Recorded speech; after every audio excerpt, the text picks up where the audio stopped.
Hello and welcome to the Example Podcast, where we bring you conversations with mature, modern, masculine men in an attempt to share their knowledge, wisdom and experience for you to learn from. Come as you are, take what you need, and remember, you are the captain of your ship.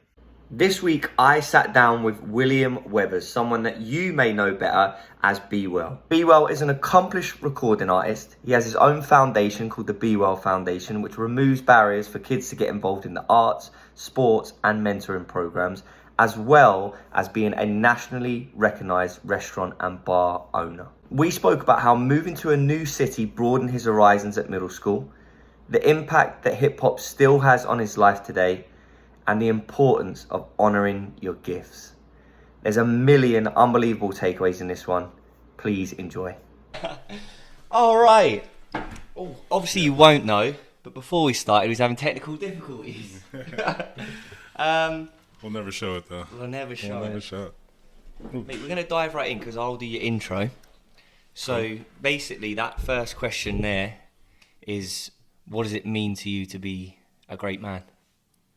I think I'm working on it. I'm not sure. I think it's a constant progression. I think it's like the pursuit of anything else. I think you're constantly chipping away at it. I think you have to have a pretty solid moral compass. I think you have to do what you say you're going to do. Love hard. Be honest with yourself first and foremost so you can be honest with everybody else. Show up and show out and help to build. You know, whether that's building yourself up internally, externally helping others, or your community or those around you. I think there's it's a loaded question. I think there's a lot of responsibilities. And I don't think that you accomplish them all overnight. You know, I think there's something that you identify which ones are your strong suits, and then you work extra hard on the ones that you don't deem as being very good at. And yeah, you know, taking some insight from others, ask some questions, ask for help, and just try to do your best. You're the insight today, mate. Cool. You're going to be the insight. I can't wait. I love that you said build there because that is a massive part of what you do, and the way that you've touched Des Moines and so many people in it, and we're going to definitely get back to that, mate. Wonderful answer. Where did you learn that? Trial and error. A lot of failure. A lot of, I think, listening, observing. You know, I think there's certain things that we learn from our folks, you know, if we're blessed enough to have our parents in our lives. And I think, like, you know, both my parents still live in the East Village together. You know, they're still together to this day. So I think certain attributes about myself I definitely gained from my father, you know, from my uncles, my grandfathers at the time when they were still with us. I think any good learner observes. So I think you kind of, maybe you deem and figure out like what's not a good man. Yeah. You know, and then you kind of cater. You're like, all right, well, that's what we shouldn't do. So let's focus on, you know, the opposite of what they got going on. So. No, 100%, mate. I think that's super valid, right? If people don't have, like, maybe their dad's not there or they don't have someone to look up to, can you then find that, like, who you don't want to be? Yeah. And then work backwards from that.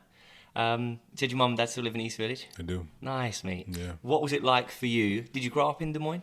Kind of. I grew up down the street. Yeah? I grew up in Sherman Hill and Beaverdale. We moved to Las Vegas when I was still in middle school, or just starting middle school. I was there through middle school and high school, and then came back and went to Simpson.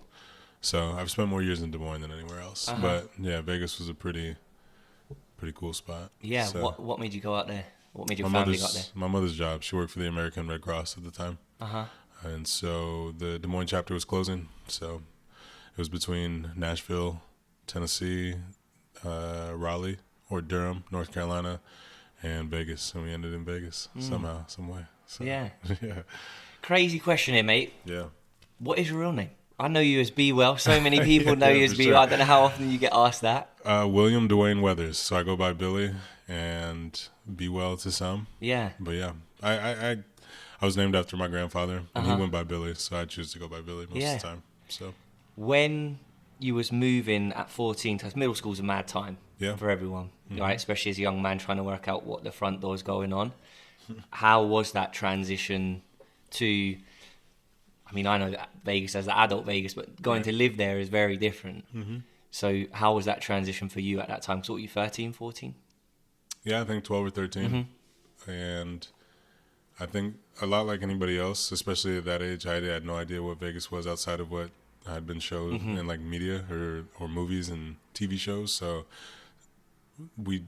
I think we spent like 4 or 5 days like house hunting, like first and foremost trying to figure out like, all right, what pockets and neighborhoods like look like in Vegas compared to like Beaverdale. Yeah. So there's I think there was just a drastic like cultural change that was like necessary for myself. I'm very thankful for my time in Vegas because it, you know, you're kind of encapsulated in Des Moines, and protected in a good and bad way. There's not a lot of like outside influence, and Vegas is nothing but outside influence. It's loud, it's hectic. Everybody's kind of like a transplant. California and Arizona are like right next to you, so there's just like cultural influences that come from every direction, and there's just a wide array of people.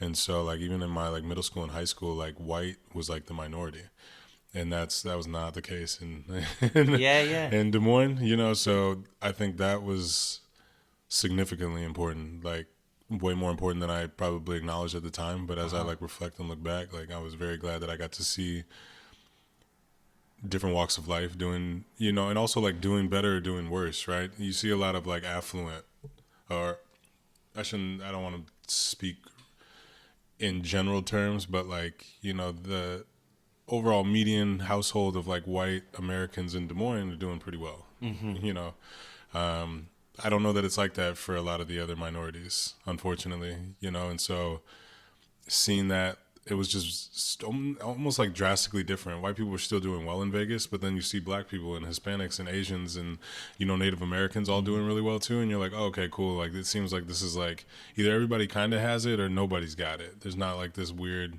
at least from like my vantage point looking back, I was like, all of my neighbors look different, you know, so. That's the timing of that conversation, mate, is so pertinent. So Ro is my girlfriend, she's black, obviously, and she moved back from Phoenix. And we've been speaking about this. I taught at Roosevelt forever, and you're right, in Des Moines, for the general consensus is, you know, white people are doing well, and the minorities maybe not so good. So if you haven't left Des Moines and that's the way that you viewed it, you don't understand that, no, actually, you can go and be successful. Correct. You can go and do this, and that trip away is definitely like, I talk about, you know, going to Houston. I haven't been to Atlanta, but I've been to Dallas, spent a lot of time in Texas. And yeah, people of every creed and color, they're doing well. Yeah. They're doing well. And I think that's massive for you to get away and see that. Would you encourage others to then go and do the same?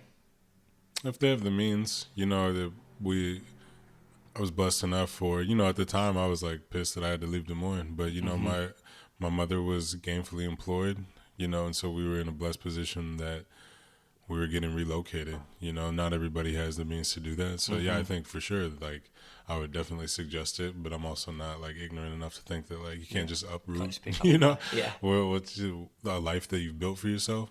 But yeah, I think it's significantly important, especially in like formative years. You know, your adulthood, yeah, for sure. Like I think it's important, but you're kind of shaped. You know, like there can be some influence still. You know, and obviously what you do in your 20s is preparing you for everything. You know, but those like adolescent years when you're very vulnerable and you don't know shit about shit. You're just kind of figuring it out, and you're malleable and you're susceptible to your friends and what they're into. Like, I'm very glad that I was where I was at. And that's not to say that Des Moines wouldn't have done well. You know? No, 100%. But I don't know. So that's so valid, mate. And I think everybody that's left will be nodding their head. Everybody that's left. Yeah, for sure.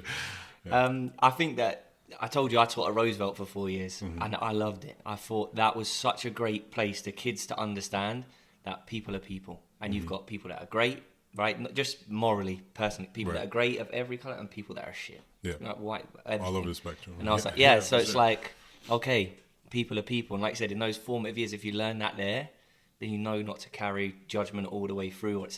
You don't have to unlearn anything that's been input to you by someone else because you've experienced it firsthand. Right. You touched on it there, mate, about your role models, your dad, your uncles, your grandparents when they were alive. In as far as becoming the man you are, who are they? What have they done? And then I'm interested in from a musical standpoint as well. Yeah. Because that is a lot of people go through life and play it very safe. And to step into, I'm going to basically put myself out here in its rawest form is very brave. Not many people have the balls to do that. So who influenced you into that? And as well, we sort of spoke about your character as well. Yeah, that's. I'll probably try to answer this in a few different ways. I think that first and foremost, I learned from both of my parents. You know, I think that every great man has great women in his life. You know, first and foremost, or has them to like lean on or use as like a counterbalance. You know, from just like the yin and yang or Adam and Eve standpoint, or however you choose to look at it. So, I think the women that helped to shape, mold, and guide definitely played a significant part. I think from the downside of men is men, at least in, I think like even my grandfather's or even my father's era, were taught to like show up and be consistent and be, you know, a voice and authoritarian, not like in a commanding way, you know, necessarily, or like I was never like afraid of my father, but like I respected him. So there was like just a stance of like, I know what boundaries not to push or what to not do and things like that. But I think I learned like external things from him. Like he was always sharp. Like he never left the crib if his hat wasn't matching his socks and shoes, and like just clean and pristine every time. And so like, and his taste for music and just his sense of humor and like the etiquette or class in which he like just walked around with. I remember hearing from like a friend, and I think it's kind of synonymous with a lot of like people that grew up as minorities or even specifically like black, is like, we might not have a dollar to our name, but we're gonna look like we're like $1 million. And so it's just like that, because it's, you know, thinking back to the inception of this country, that's all you had was like, you might not own shit, but we look clean, we always have, and that's just a part of our culture. I think it's like ingrained. And so just noticing that was massive. And then just, you know, again, I think through like failure, hardship, studying what doesn't work, studying what does work. And then also like I had two sisters from my mother's previous marriage before she met my father, and they were kind of out the crib by the time I was aware of what was going on. You the baby? I am. So they were 11 and 13 years older than me, and so, you know, I think my mom had some trial and error, you know, and then you know, and also had some time to, you know, build up some capital. So I know that I like grew up differently, like financially, than my sisters did too, or like I got my mom in a different light than they did, and so I think there was like a maturation process that helped with learning from her and just with like, you know, naturally like what she went through.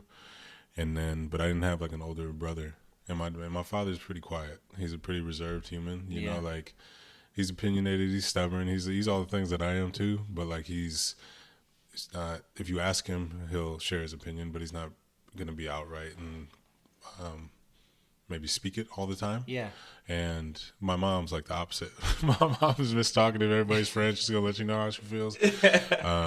And so I guess I didn't really have like a male perspective of that, in being like boisterous or emotionally intelligent or in tune, or, you know, aware of like, okay, this is like, maybe I'm feeling love. This is what anger, this is how I'm dealing with these certain things. And like, and so I think I leaned specifically around like middle school and early high school into like hip hop. I started like, or before that it was sports. It was like, oh, like, you know, like not this way before social media was a thing, but like ESPN was like fire. Like watching the top 10, like you start seeing like some of these cats and you're like, yo, this is my role model. And not even that, like I was never gonna be over 6'2". Like I wasn't going to the league. I thought I was, you know, for like you know, just like every other kid does. But like just how these guys like carried themselves, their persona, how they like what they was rocking, what they were listening to, it was just like became like, okay, like I've had my pop's influence, I've had like, you know, the kids in the neighborhood, but now I'm like looking at like, this is who I like want to be, or this is what I see as being like successful,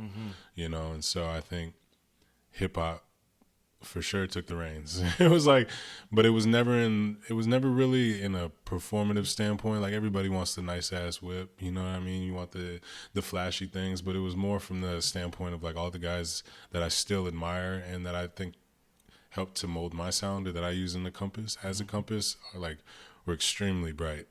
like vastly intelligent. Like they chose hip hop. They probably could have done anything. Yeah. You know, if they wanted to be lawyers or politicians, doctors, whatever, they could have done that. But they chose like hip hop as their hustle. And probably dealing before that. And it was just like that intelligence of like, and like social awareness or situational awareness and being able to like read rooms. And like, I was enamored with that. I was like fascinated beyond like measure because I was just like, this is something that's always ever evolving. And I was just kind of, that's what I chose to like dive into and study.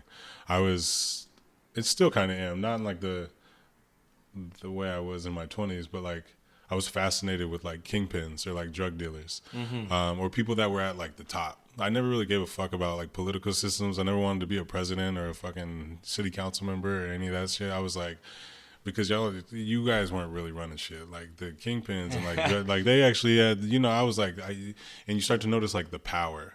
And not from like the movies. Like I would actually try to get on like find these documentaries or like it was before it was a movie, it was a show on BET. The show was called American Gangster, and I used to watch that like religiously, like whenever it would come on. And you're like, some of them are like massive kingpins, like that were running a drug empire in Harlem before it went down, and then there was other ones where like you learn about like Tookie Williams or Raymond Washington, who like invented or like are credited for starting like the Crips, right? Like on the West Coast, and like, but like there's principles and there's morals and there's standards and there's ways like there's just code. And it was like I wasn't learning that in Beaverdale. I wasn't really learning that where I was at in Vegas because I was very like in sports. I was just kind of in my own circles in my bubble, and you know, rightfully so. I think my parents did a really good job of keeping me busy. You know, I think a lot of kids get like distracted or they don't have their parents like, whether there's no time or ability to pour into them, like then they start to wander around, and whoever gives them that attention or love, they're going to kind of drift towards. But I was still like super fascinated with it. And, you know, luckily never really dove into it, like in the sense of trying to pursue it in that way, but it's still like a massive influence on how I like view everything, or just even like the building of empires, or like when, you know, we'll take the contrary, for example, of like, okay, you start small and then it's like, okay, like build your team, build your leaders, build your like units. Now you take over this little block. And then it's like, if you get really nice and you have enough money and enough soldiers, now you can go move and do some other things. And so it's like that ideology or just those principles in which like those men stood, like those were undebatable to me. Whether like, I never really judged them. I was like, if this is fucked up, then what's the CEO of McDonald's? Or, you know what I mean? Like if somebody that's pushing sugar or some sugary drinks, like just because they wear a suit and go to board meetings, they're any better than somebody that's serving Coke? Like I've never really gave a fuck about that, like comparison. So I never like, again, I'm aware, like I want my freedom more than anything else. So I'm never willing to do anything that's, you know, jeopardizing that. But yeah, I don't know if that answered the question, but I think it was a wide for range. sure the influence of what resonates with me there, mate, what I think about is what you said there about building a team and taking the first step, and now let's get the next soldiers now, hey, can we go and do this, can we go and do this? So is that when you'd say, even at that young age, that you were like, okay, I want to be a business owner? No, I don't think I knew what I was doing, to be honest. I think I was just kind of being a sponge and just trying to learn as much as I could, or just like remember things. Or remember like a feeling of like a certain thing. Like if I was super excited about something, I would try to like identify where that's coming from, or like just so I could be like emotionally in tune, and then like keep that as like almost like an archive or like a nugget to bring back at some point. I always knew I didn't want to work for someone else. You know? I think I have a problem with authority, or just like I just like to answer or ask questions. I'm like, if shit's not making sense, like somebody's gonna have to answer this, because like I'm a pretty logical and simple person. You know, I think like art is probably the furthest thing from that, but just in regards to how I like view the world, is like this is pretty simple, man. There's not a lot of like, they try to put a lot of distractions and cheat codes and bullshit in there, but it's like, if it doesn't make sense to me, I'm probably gonna ask. And like ask if there's another way that we can go about this, and that's not always met with the most, you know. If you have a boss or you have, you know, a coach or somebody that's like, this is just how we do things, and I'm like, well, I don't want to do it that way. You know? So was always just trying to figure out how I could work for myself, and like, or you know, I don't want to say manipulate, but like use the situations and or current like spots that I was at to like maneuver and get to a new one, because I never felt like I was like meant to be in a cubicle, and that's not the shit on nobody that's doing that. I just like, it would drive me crazy. I love to be outside. I gotta be outside. I gotta be touching grass. And I also think like I'm intelligent enough and have good people around me, and like my work ethic is like enough that I can like figure this out. And I always like had that belief in myself. It was just I didn't know the road. I didn't know what the outlet was going to be. I didn't know like what was going to get me there. It was just that stubbornness that was like, I'm not working for nobody else. Do I know that? So Yeah. but yeah. I like what you said there, mate. It was a feeling. I didn't know where I was going to go. It was a feeling. Yeah. And that started with music. Yeah. Yeah. For sure. When did Billy become Be Well? We were smoking weed in my dorm room at Simpson, so they're all doing it. So I won't tell you what dorm, but it was probably like 4 of us, and my buddy DJ. I won't give his government. Just I'm sure it'll be he's a recent father, so I'll let him live.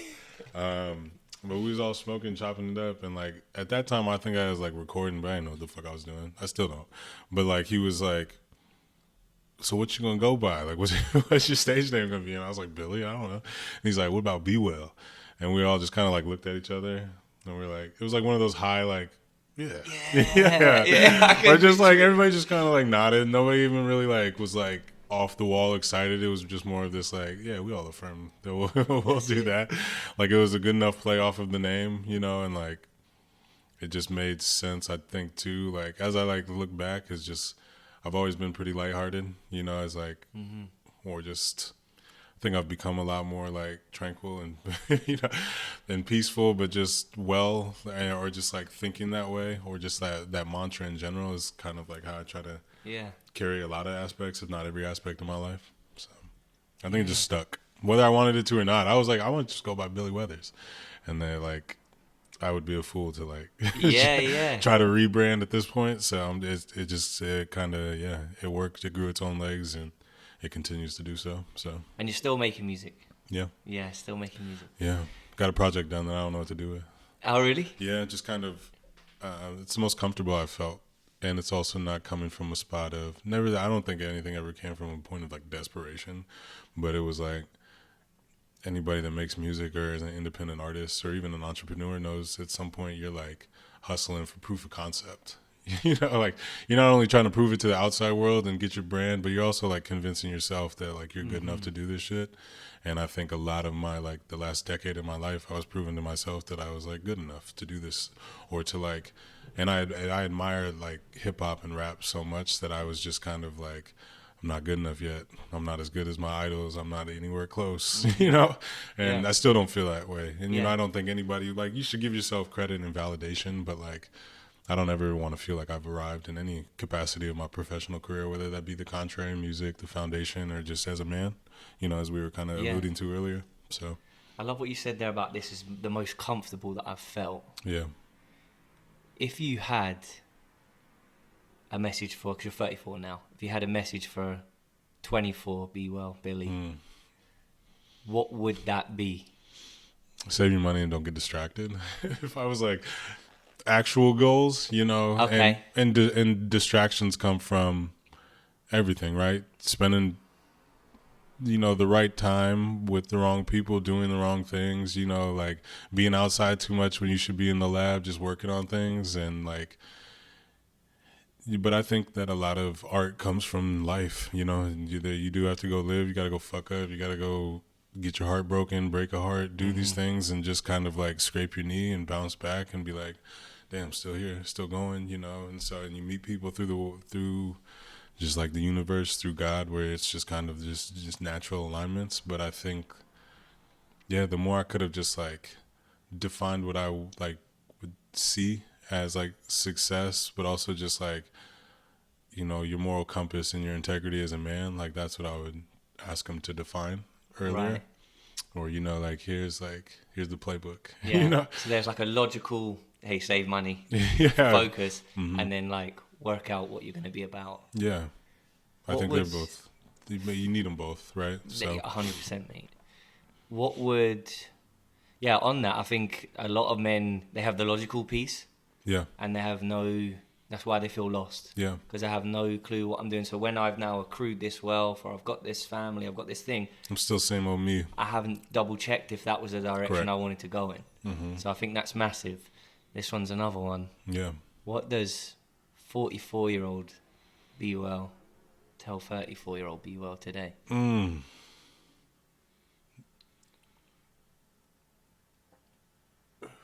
Stay focused.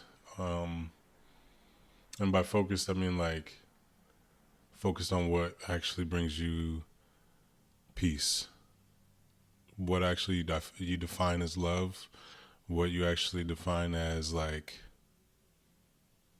feeling like tranquil, or just like identify what rest looks like.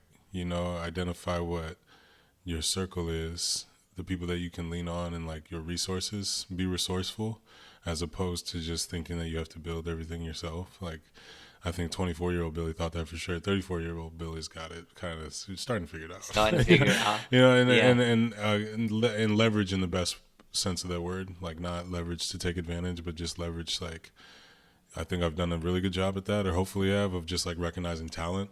And like recognizing the shit that I suck at. I'm like, I don't want to be good at that. I've got friends that are brilliant at all these things. Let's just have them. Let's put them on the team, or like let's make sure that they have a role, or that they're taken care of in some capacity. Mm-hmm. Like that makes a lot more sense to me. And like I don't think I was thinking that way 10 years ago. And I hope that my trajectory continues that way of thinking, because I'm like proud of that thought. Yes. But yeah, I think like as much as I know I can work hard, like by 44 I want to be like kind of retired. I don't want to I don't want to be doing shit I don't want to do, I already kind of feel like that. Like, I'm like, if you ask some of my friends, or Katie, who I run the foundation with, like she always jokes, she's like, have you ever tried to get Billy to do some shit he doesn't want to do? And like we like get like laugh about it, but there is some truth. It's like, to it is like I don't take my life for granted, and like so therefore I'm trying to live it to like the fullest expression, and like what I deem as being like fulfilled while I was here. Yes. And like doing shit I don't want to do is not on that list. I'll do things like for the betterment, and like do things that like I might like deem as even possibly unnecessary if it's like for something. But just to do shit to do it now is like, I'm cool. Like, I'll just stay inside, or like reframe, what I was going after, or really like ask myself why more. So a little bit more intentional. There you go, me. Yeah. Finishing my sandwiches. Trying to, for sure. Yeah. Trying to be. So work in progress. But. You touched on the foundation there, mate. And I know we spoke earlier, this podcast is called The Example, my business is called The Example, and it come from, Mr. EGS, and the S was being service. Yeah. I think that's a massive part of as a man. You even started out with a man is building. Yeah. What led you to start the foundation in the first place? I think a promise that my friends and I made to like ourselves and myself when we were in college was, I noticed how formative and inspiring and beautiful hip hop was to me, because as much as these people were brilliant, they were also like they were like leaders. Like these men were like people that were like could move mountains, and maybe in the sense of like it was different than how other people went about it, but like there's nothing more influential than hip hop music in the entire world. Like I don't know, it's not even close. And so to be a part of that is like wearing that hat of like responsibility was like huge, and it was never something that I took lightly. And so even when we didn't have shit, or like back in 2017 was when we first started. Me and T-Raj, my homegirl Stacy Robles was the community school coordinator at Capitol View, and she asked if we would come to Metro Kids, like their before school programming, and we would do it on like Fridays. That led to Jim Stessman, one of my best friends. Like he introduced me to Katie Stessman, his sister, who I have built the foundation from the ground up with.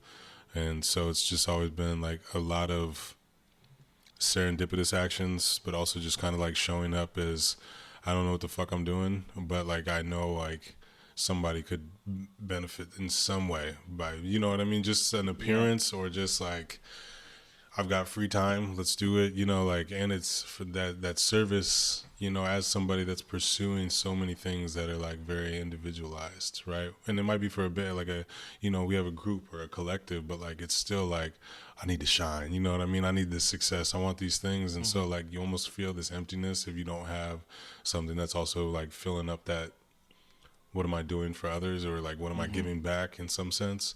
And so I think that always was like God telling me that I needed something more. And so it was just like, if you have the means, if you have the access, if you have the resources, and you most importantly have the voice and the platform, like it's your job. Yeah, like, and not in this righteous, I need to do it and everybody needs to follow along. It's more like, make an impact here. I'm not trying to save the world. I'm not trying to fix the system. I'm not trying to do any of that shit. I'm trying to make Des Moines cool and a better place for somebody that looks like me that's 11 years old, you know, or 6 years old. And so, like, the more I can do that, that's not only what I feel like is the right thing to do, but I feel like it's like what I'm supposed to or like meant to do. Because like everything else is kind of not like self-serving, but kind of, you know, in this society, a lot of the shit that we do is all for us. Right. You know, and so it's like the more I can remove that and just be like, what have I done for somebody else today? You know, I feel better, you know, and not like just trying to like make myself feel better to erase sin or just like, you know, not think about the bad parts of me, but like actually like, what am I doing?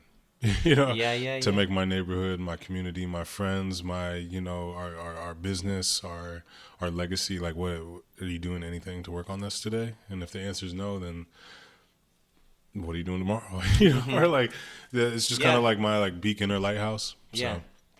So we're both 34. Let's say you're a 34-year-old man in Des Moines or anywhere all over the country. And I'm like, I don't know, I want to do something like that. Yeah. Right? Where do you think, or where would you advise anybody to start? And why is it, like you touched on it there, why it's so important? Because we are so, it's me, especially in America, right? It is about like, you're racing to the top. So if there's a guy, and as we've said, like that's part of being a man is how can I give back and give back. So where do you think someone could or should start? Internally, I think you got to figure yourself out first and foremost. And again, that's like, you know, what we talked about in the beginning is that's like a forever work in progress, but it's like where you have to start. And that then would lead to like, if there was a step-by-step process, I think the way to get to that is like meditating, spending some time with your own thoughts, where it's like, you know, my favorite part of my day is when I spend 15 minutes with my eyes closed, not moving. Like, it's like, this is fucking sick. And it's not to control my mind, it's to let it wander and let it go somewhere, but also to like reflect and be like, okay, where are we going next? What are we thankful for? Where are we at like currently? Evaluating those. I think my mother gave me good advice of just like, you run towards what makes you mad.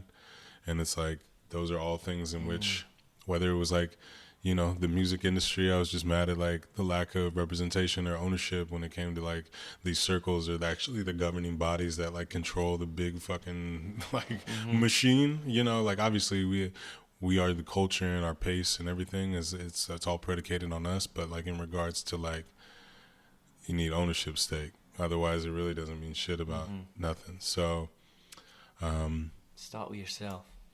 Yeah, I think it's, a bucket with holes in it can't fill up another bucket. Yeah, what are you going to do? Or what are you going to teach somebody else if you can't, like, pick yourself up enough to be disciplined or eat healthy or do X, Y? Like, what am I don't know what I'm going to go teach. But, like, again, like, realizing that you don't have to be perfect to start. You can kind of keep refining just like you should be doing anyway. So it's like 2016 donating this time, Billy, is in a completely different spot mentally, but also with, like, a team now in 2026 that's running complete after school programming, right? And so it's like there's stages to it, but it's got to start like somewhere.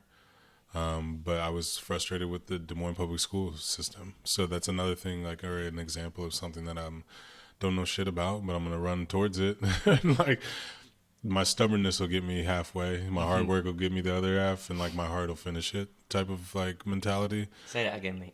I don't know if I can. We might have to. Was good. That was really good. I think my stubbornness will get me halfway. My work ethic will take me the rest of or like give me the other half, and then love will finish to do like the work or the job. It's like drop the mic. It's done. Yeah, that's brilliant. That's brilliant. Did that on the spot right there. That was fantastic. Yeah, Seriously, that is, man. You know, people say all the time, showing up's half the job. Showing up's half the job. Like you said, they're like, just get started. Like there is no way. I know you spoke about inspiring that 11-year-old boy right there, but there's no way 11-year-old Billy would be like, oh yeah, by the way, you're gonna have a foundation. You'll be helping out thousands of kids in Des Moines, be a music producer, and then also have this super successful bar that you just opened. You know, so just start with yourself. That was fucking brilliant. Jesus. Sign it off. Thanks, mate. We've got to talk about the contrary, okay. right? Right. Yeah, check your time, but we have to talk about that quickly. So we've got the music's going well, the foundation's going well, and then how did it start? What was I want to open. Have you always wanted to, or as you got older, was it like, yeah, I want to open my own spot? And then give us a little rundown for the people that don't know. Yeah. What the contrary is.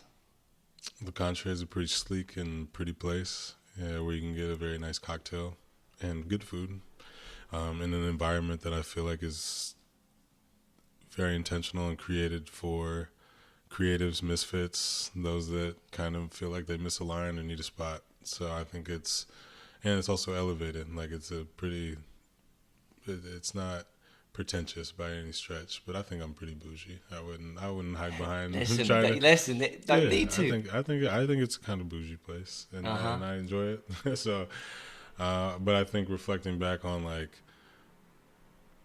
think I've always been enamored with creating spaces, right? So we used to do an art show called The Move, and we did 7 of them, where it was just it was the Des Moines Art Festival meets the farmers market, but it was people that look like us. It was people of different walks of life and those that didn't have a lot of money but had talent. And so I think that was those mixed with the Woolly shows I've probably done or been a part of or been blessed to be a part of 25, 30 plus shows now, at a music venue that I used to just fucking think was unobtainable. Yeah. You know, and so I've used the canvas that is presented as Woolies as a multitude of different ways of just trying to okay, but then if we hung the lights over here and we built this, and what if the stage was in the middle? You know, I'm just but every time you feel this sense of oh damn, look at all of these, look at these different walks of life, look at there's so many just different people in here, and they're all just fucking with each other, they're all just getting along, all just kind of they just needed a spot. And so it's kind of again, just starting trial and error gets you to a point where you're okay, well, I'm tired of making other people money, you know? Yeah. And that's never a disrespect to those that, gave me an opportunity or opened the doors or any of those things. It's just more of being I want to be like you, though. Yeah. You know what I'm saying? I want to have the keys to the machine. And so my buddy Jim, who I referenced earlier, he was managing Hello Marjorie when we all lived together on 6th Avenue. And this was probably 2018, 19 was when he was there, up until maybe 22, 23. And he was my introduction to cocktails. I didn't know what the fuck that shit was. I was you know, when you're at Annie's on Court, or Tonic when it was there, not even Tonic, but the Exchange when it was you know, it's a vodka Red Bull. Yeah, you just whatever's on the shit. Yeah, whatever's cheap. Yeah. I got $20. Price drop. Yeah, sure. You're just drinking bullshit, and you're kind of cutting your teeth in regards to the nightlife or figuring any of that shit out. And so it was Nick Tillinghauser, the owner of Hello Marjorie, did a really good job of creating something that was almost the intro to cocktail culture in Des Moines. And so I would just start going there, not only because Jim was working, but I was oh, this is fire. And I'm I'm sitting there just writing. I'm in my journal, or I'm writing rhymes. Different pace in there. And I'm it's everybody's kind of laid back. It's not it's not loud. You know what I'm saying? It's an upscale environment, but you still get to feeling or trying to get to where you're at. Without having you're not bumping, there ain't glass on the ground, motherfuckers ain't yelling. It's just a different pace. And I was I became obsessed with it. So then anywhere I would go, I was trying to find the cocktail lounge, or I would try to find a space that made me feel like that. And so I didn't know I was really doing it, but when I had taken I won't call it a sabbatical because we went there to work, but had saved up a lot of my money from like bartending. I was a bartender over at 85 from 2020 till 2025, Yeah, 2024. yeah. So put like 5 years in like just kind of like not only stacking my bread, but like cutting my teeth and understanding hospitality. Yes. Where it was like me and T-Raj were like, we stuck out like sore thumbs. Like you can't go anywhere in Des Moines and see two black bartenders, but we're also like in a Bears bar that has memorabilia and shit all over the walls, and like it's bussing in here. Like there's women here, there's men here, there's like, you know, like every walk of life is in here, and we're like, so that was like a light bulb for me where I was like, okay, like I don't want to bartend forever, you know, like, Yeah. but I know there's some kind of magic touch that we can like that we've discovered. Right now, it's like, okay, how do you harness that? How do you turn that into something? So in 2023, in January of 23, me and my buddy Fally and Jim all drove out to San Diego, and we were there for almost like 40 days. Jim wasn't. Me and Fally were there. Jim was there for like a week, maybe. Yeah. And then, you know, being there, you just kind of like was trying my best to like become like become a native and like be performative, but I was like I wanted to figure out where all the spots was at, and it was like I love that city with all of my heart, and so I was kind of like, and it's gorgeous, right? Like you can just like the start of the day to the end of the day you can be outside. It's not like Des Moines when it's cold in January and you just fucking trying to get to your car and get wherever you're going. So, but I would start finding these spaces, whether it be a restaurant or a bar or a cocktail lounge, and like there was something similar about them or like cool, and then I come to find out they're all owned by this same holding company. It's called Consortium Holdings, and I was like, okay, so now it's time to like do some back end research on like what is their mission statement, what like why do they do what they do, and how their spaces all look like this, that they're all over San Diego in different pockets, but they all do extremely well. And I'm like, okay, study, let's figure it out. And so, you know, coming back is like taking that same mindset, writing ideas down, but I didn't fucking know. Like, I had no idea the contrary was going to be a thing. Yeah, I think it was something that got added to the bucket list, just like I didn't know the foundation was going to be a thing. Yeah, you know? yeah. And so it was just kind of one of those cool pivots or like stones that you get to like build with. In July of 24, we found out that 503 Drink Lab just closed. And I knew Lloyd, who is like my business partner now and the owner of he has ownership shares in the building.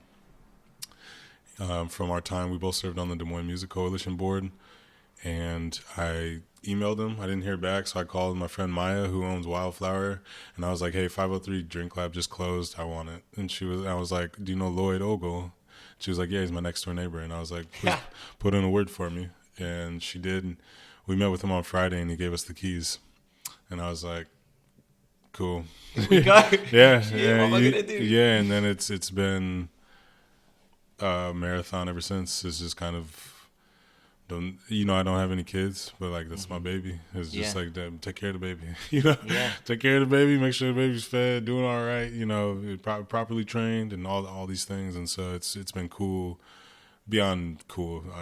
Unimaginable to see like the city embrace it and take care of it the way that they have, or just our staff and like our team and our family that we've like built there is just kind of, it's unique, but it was all like, I don't think any of it's by mistake. We tried really hard to figure out what the culture or atmosphere was going to be and believed in it, a sense of, again, like that stubbornness, hard work and love, but also like mixed with a little delusion. I was like, I think this shit is fire. But as you're racking up, essentially like, debt to like make a dream come true, you gotta start believing in that shit a lot, and if you don't, then like ask yourself why, Yeah, no. So that's massive. Yeah. You want to tell us the recent news? About just got nominated for that big award? Yeah, we were blessed with being a James Beard Best New Bar of 2026 semifinalist. So I wasn't sure how big of a deal that was until it was like everybody else was telling me, and that's not to like be boastful or arrogant. I just genuinely, like, I was aware of what James Beard was, but not the magnitude. And so knowing that that's like never happened in Des Moines was pretty cool. Never happened in Des Moines? I didn't know. Never a Best New Bar, because it wasn't even midway, it was nationally.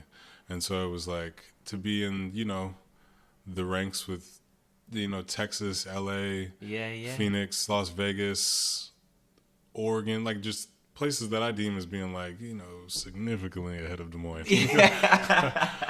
To, have a spot up there with those guys is cool. And it did wonders for our, like, I think credibility. We always thought it was fire, and anybody that comes in there gets it. But, like, there's, it's Des Moines apprehensive. Like, and just like anybody else, like, some things need a cosign or a validation, right? Like, music needs a cosign. Like, Drake had Lil Wayne, Cole had Jay-Z, and Kendrick Lamar had Dr. Dre. Like, they're all extremely talented.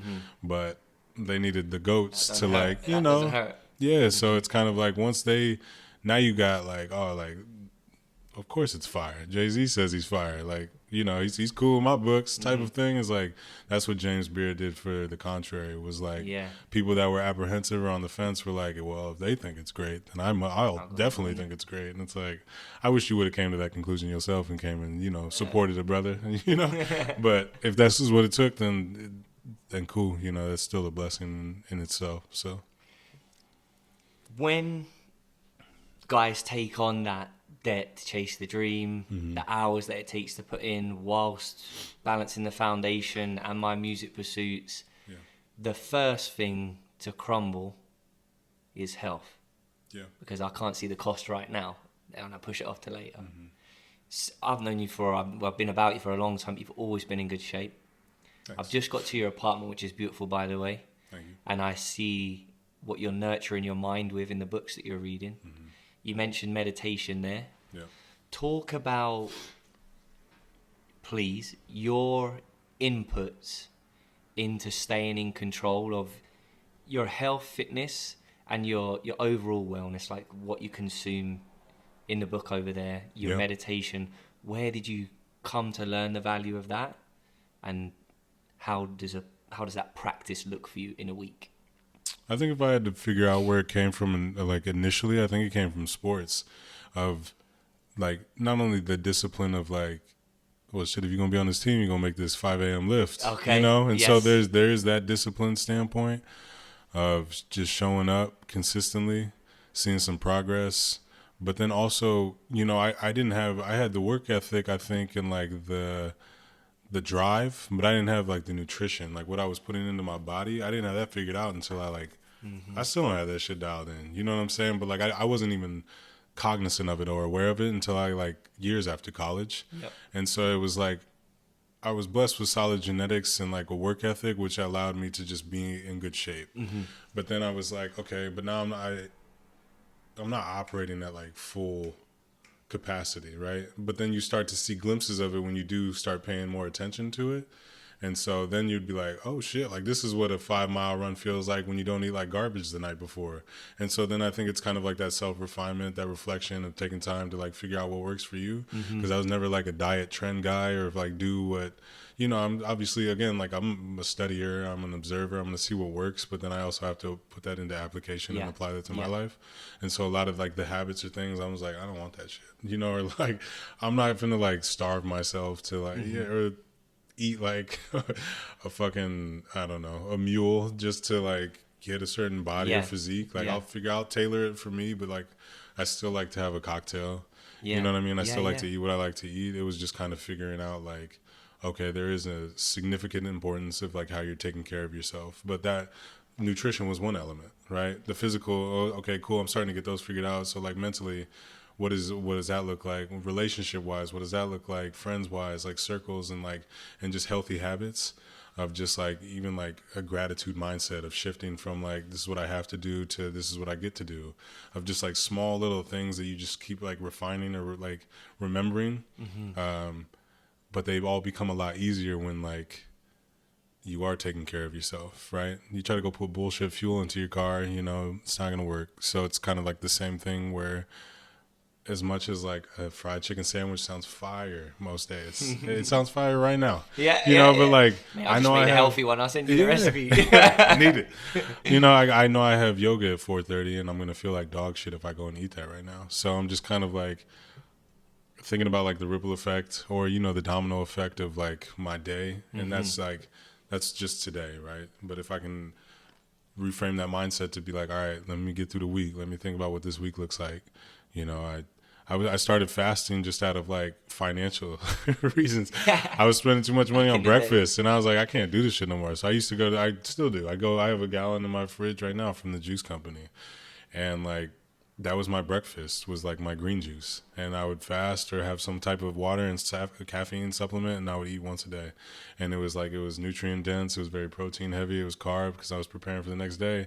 And it was like, yeah, all day you're like, you want something, but if you have like this, it's almost just like all any of my friends that just participated in Ramadan, it's like you're doing this for, it's like a reason. You're not just fucking torturing or punishing yourself. Like there's like there's something behind this. So there is a sense of like pride and discipline that you have of being like, no, I told myself I was gonna do this, so this is what I'm gonna try to do.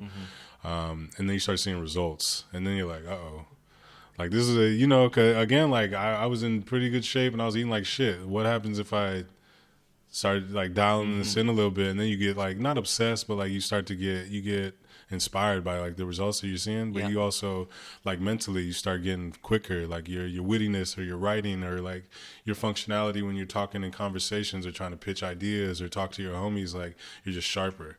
And so you're like, okay, just keep chiseling away. Again, it's like just the question that you started with. I think it's a lifelong process. I think I'll be figuring out health and nutrition until the day I pass. And it's never something where I feel like I'm going to arrive or be like, I got it. You don't complete health. No. You don't complete it. And emotional regulation. I think like that was probably the biggest thing that I've ever taken away from starting to like focus in on my like internal, what I'm putting into my body, how I'm processing is like, it takes a lot for me to get like, I can be joyful at the fucking drop of a hat, but, and sad too. Like I wear my emotions all on my sleeves. Anybody that knows me knows that. But just in regards to getting like flustered or making a decision based on emotion, I've tried really, really hard not to like let that come into like my adulthood, because it's like those have significant damages attached to them if done improperly, right?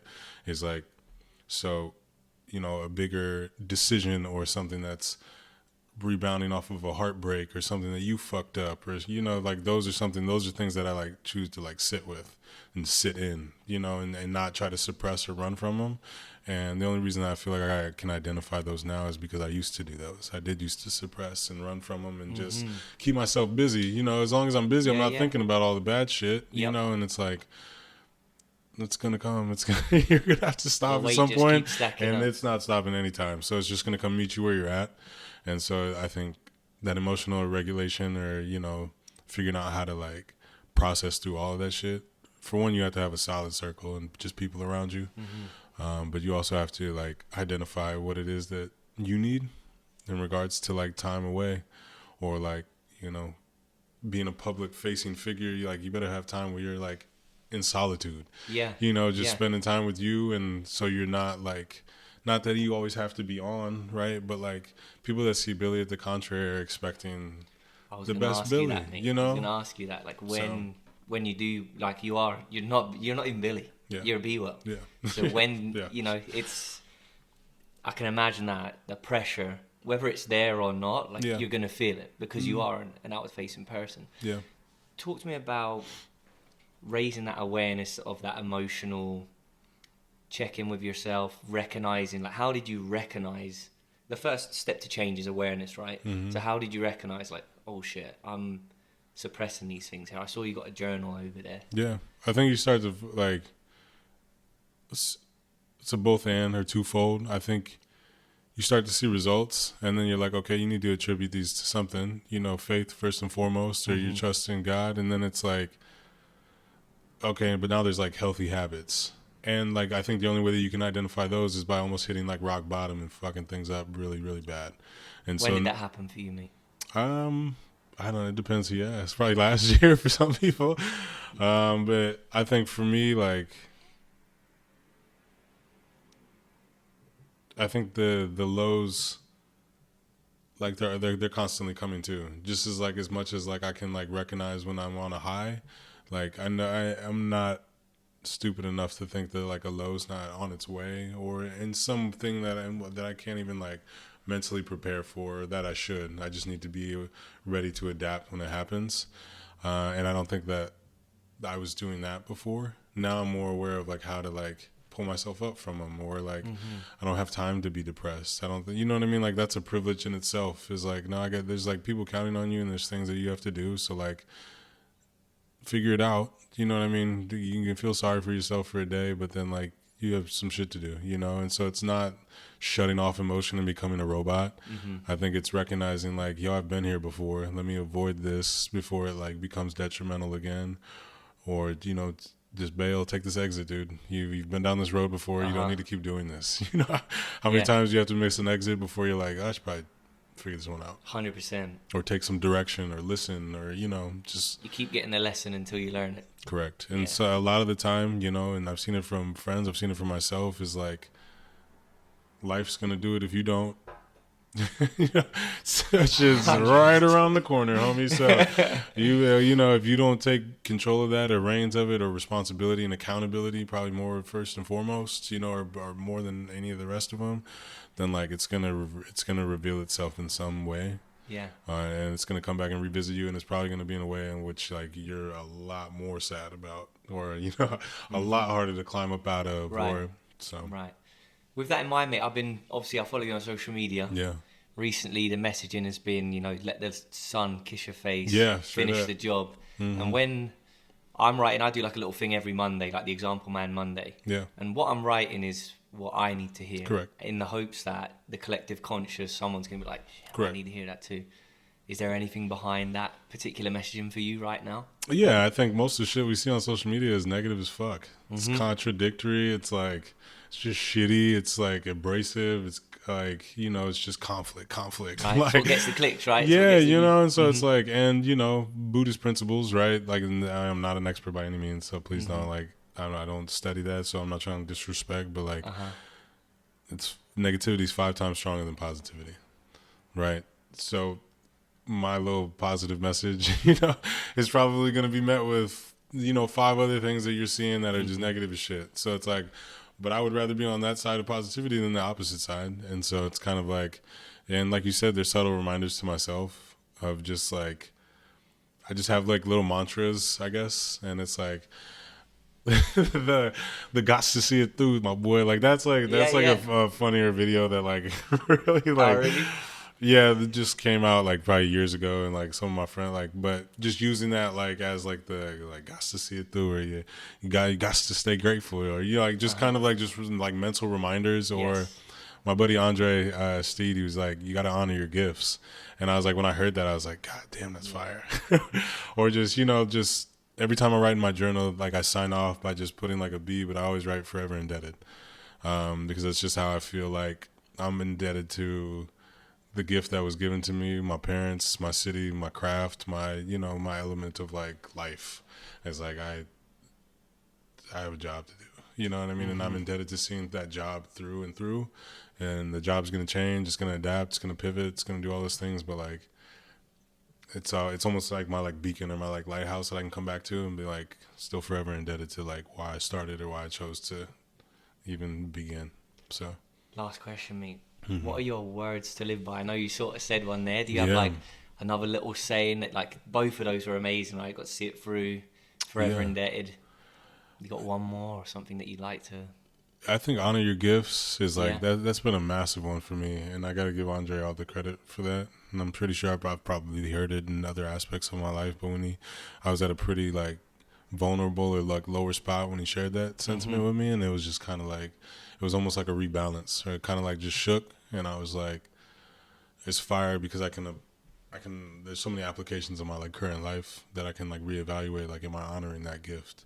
Like, it's a gift for my parents to live in the city and be alive. Like, am I doing my best to like honor them, or like show up, you know, and be a good son and spend time with them while they're here, because I know I'll be devastated when they're not, type of a thing. Or like, even like the contrary is like, that's a massive gift. You know, my physical health is a gift. You know, my friends in my circle are gifts. Like, and if I'm not honoring and taking care of these, like, they're gonna get taken away from me. And so like, then though everything will, right? Nothing is ours, right? Like, everything's gonna come and go, or get taken along with you, like your life and last breath. But like, taking care of all of those things while you have them is like, there's nothing more important. And it's such like a easy reminder. Yeah. You know, it's not some complicated ass, you know, saying or like big poem that I have to remember. It's just taking care of that and making sure that like you're a sum of the people around you. If there was like another one, you know, is like I credit.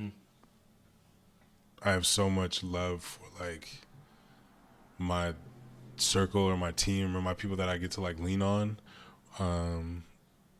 That I'm not shit without them, and I'm like I try to make sure that I always remain very aware of that, but that they know too, you know, or like Yes. letting people know you love them, or like just showing up in different capacities and listening and just, you know, yeah, I don't know, giving back whatever they're giving you. It's just kind of like, you know, it's reciprocation, right? And it's like simplest of forms, but I think that's super important. Is like I wouldn't be here. I wouldn't be anywhere close. I wouldn't have this place. I wouldn't have the contrary, the foundation.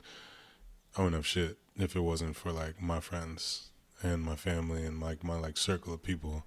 And so like just being aware of like, you know, if you're like in an isolated phase, or, you know, men aren't very good at talking about their emotions, or they just try to keep the shit all tucked in, is like find somebody. If you got nobody, if you have somebody, like lean on them, you know what I mean? Like use them, not in the fucking predatory or weird way, but like use them because you need them. And it's like nobody can do any of this shit alone. You're not supposed to. Like you're supposed to find your tribe, and the more you, again, like what we were talking about, is you just have to try.